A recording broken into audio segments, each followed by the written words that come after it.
Welcome back, everyone. Each week we pick one game that is our game of the week. Tonight, Parkway and North DeSoto getting the honors.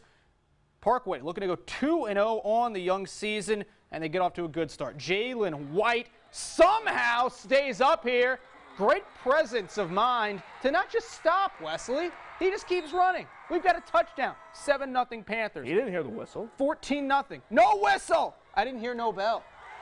Kelvin Kinney picked off here by Jason Williams. That sets up another Parkway touchdown. Before you can even really get comfortable in this one, it's 28-0. Griffin's looking to fight back. Contavious Taylor fights his way into the end zone, but it's not enough tonight. Parkway, they look really strong. 42-13. Our Sam Rothman was there, and she's got more. Coming into tonight's game against North DeSoto, Parkway Panthers head coach Coy Brotherton said he felt this team was ready for the playoffs. By the way, it's just week 2, but he has good reason to say that. After 2 40-point performances to start the season 2-0, Coach Brotherton says the sky's the limit for his squad. Confidence out the roof. Like I said, we're very experienced on that O-line, and I like our team. I said that all preseason. We returned 5 offensive linemen, really 6. With our tight end. And we have a lot of experience up front. Anytime you can come in with experience and the explosive running backs and quarterback that we have, it makes for a fun game on the sideline. It makes play calling pretty easy for Coach Sewell. So, we're pretty excited about that. Offensive line made me big holes, receivers made me big holes, and I just took advantage of it. We did great. The scoreboard can show you, we did great. Jalen White, he's a junior. He had all-district performance last year.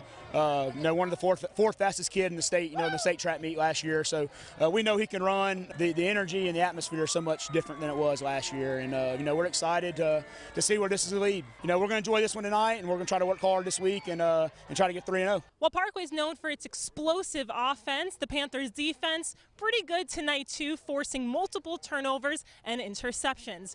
Reporting from Parkway High School, I'm Sam Rothman. So, Parkway, it's about 90 points now through 2 games. 45-14 last week. They get the 42-13 win tonight. But I want to talk about, because something I noticed there, it's hard to overlook Coy Brotherton. Coy Brotherton is one of the best coaches in the area, and he's paid his dues throughout the years.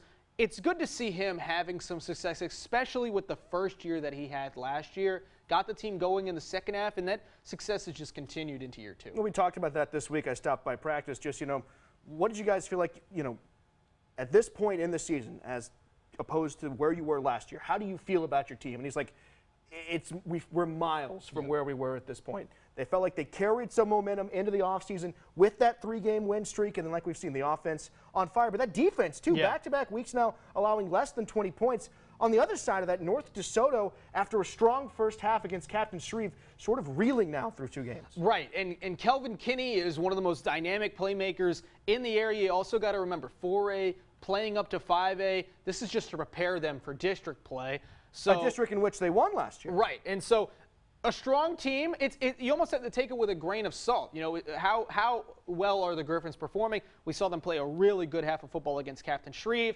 That obviously did not carry over to the second half of that game, and that hangover seems to have lasted to week 2. But Parkway, I think it's important to note, every team, when we talk to them in the summer, they all feel great about themselves. They all think they've got a shot to be good.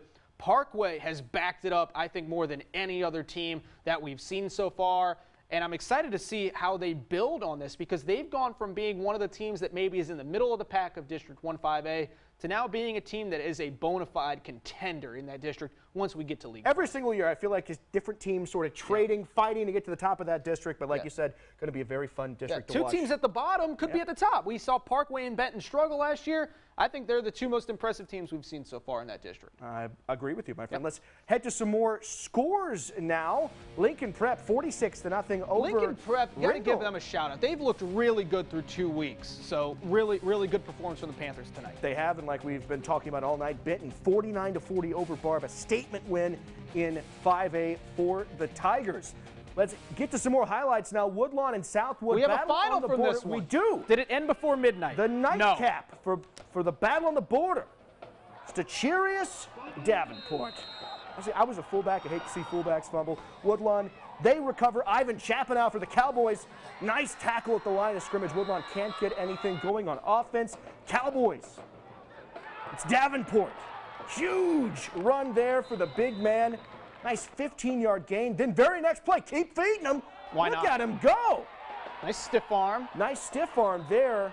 But Southwood, they fall in this game. The final score, Woodlawn 20, Cowboys 16. Good game. Knights over Cowboys. Knights over Cowboys, the classic rivalry. I thought igniting again. Cowboys, they got pistols. I thought that would help them. Not tonight. It didn't. All right, more scores now. St. Mary's, they get their first win, 38-6 over Buckeye. Ashdown, they are still undefeated. They are 3-0. They get the 49-21 win over Hope tonight. More highlights now. Mansfield, Huntington, DeMaje Riley. I love watching DeMaje Riley. Whichever college winds up getting him is getting one of the most overlooked backs in Shreveport. He gets the touchdown here to put the Raiders up. And then we've got ourselves a Cameron Evans sighting. Throws this touchdown here. Huntington, the offense struggled a bit against Bird. They did not struggle tonight. But the defense forcing turnovers here. As Mansfield looking to answer, DeKeldrick Thomas makes a man miss. Good athleticism from the QB, but this one's picked off by the Raiders. Big win for Huntington. They are in the win column, 40-20. They take down Mansfield tonight. More scores now. Bossier, so close to 2-0. They fall 20-19 to Opelousas. Excellent game out there. See how the Bearcats respond next week. And in Lakeview, 46-0. They take down Beekman. Back in time we go. This game played last night. How did you do that? Oh, no. But I did. First quarter. It seems like Landon a waste Swank. of time travel. I don't know. I say it was the perfect use of time travel, my friend. That stiff arm was Landon Swank. unnecessary. I mean, he was a touchdown. I think it was necessary. Oh, just going to do this. Just going to keep doing this. Swank firing a bullet in there. Elysian Fields, they're cruising so They are. far. I like these uniforms for Winona. 52. I He's like a this big touchdown man. better. And he's got an interception. That's a pick six there. Do you think the defensive coordinators, I don't know, buying him lunch or something for that? Because anytime you score defensive touchdowns, you got a lot better shot of winning the game. And Elysian Fields, my goodness, did they win this game last night? Running away with the final score in this one, 41-0 over the Wildcats. Let's take a look now at some more scores. This was a Northwestern, surprise to me. Really, 53-30 over North Caddo. And then in Texas, Liberty Ilo, 56-15 over First the win for the Jefferson Leopards Bulldogs. over a Jefferson team that's been pretty good so far. So that was an interesting score that it was so lopsided for Liberty Ilo. Congratulations to the Leopards. They are in the win column. All right, we haven't shown this game yet. I'm excited to show it. Winsboro and Hughes Springs. David Russell taking the handoff, gets inside the 5-yard line, and then a few plays later, Ken Glover gets up to the line, takes the snap, keeps it himself. We've got ourselves a touchdown. It's 14 all at the half. Winsboro sends Hughes Springs to 0-2, 35-14 the final. And we've got a kicker highlight, Wesley. It's good. 35-14. Winsboro, they live up to their name. Wins in the borough. Wins in the borough. Wins in the borough. More scores. Tatum, 46-21. They continue their strong start to the season. New Boston had that really tough showing against DeKalb last week. They bounced back, 41-21 over the Hooks Hornets. All righty, some more highlights. Now Calvary rolling They into an run early through district that matchup. sound like it's a piece of paper. Look, you see Coach Feaster, Coach Ewan talking it up there. Ty Feaster and the Apaches came to play early. Look at this. He throws Turner this McClellan, ball 4 stories in the air. 40-yard gain. Feaster, though, would be picked off on the very next play. Setting up this now, Liddy the Candyman, buying some time, dropping a treat to his favorite target from Liddy again! Aubrey Herman. It's quickly 7-0. Calvary Glenbrook with the ball again. Feaster on the rollout, brought down. Hard ball pops out, and it's down to the end zone. John, what do we have? We've got a safety, folks. We've got a safety. Put that on the football bingo card. If you had a safety in this one, that's probably going to get you to bingo.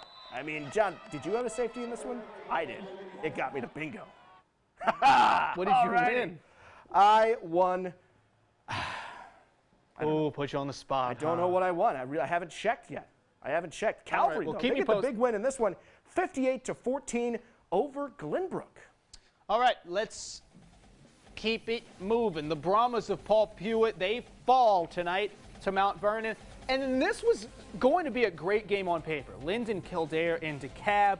We hope that everybody is staying healthy between these two schools. Unfortunately, they did not get to play because of COVID, so we missed out on that one. But hopefully everybody is good to go for next week. All right. More highlights now. Center and Gladewater. There's some real rough riders out there in Center. First play, when you've got two teams that don't have a win yet, my gosh. you've got this. He was scared. No, what's happening here? Yeah, It's a disaster. nothing good. Nothing good. No. Yeah, the Bears recover.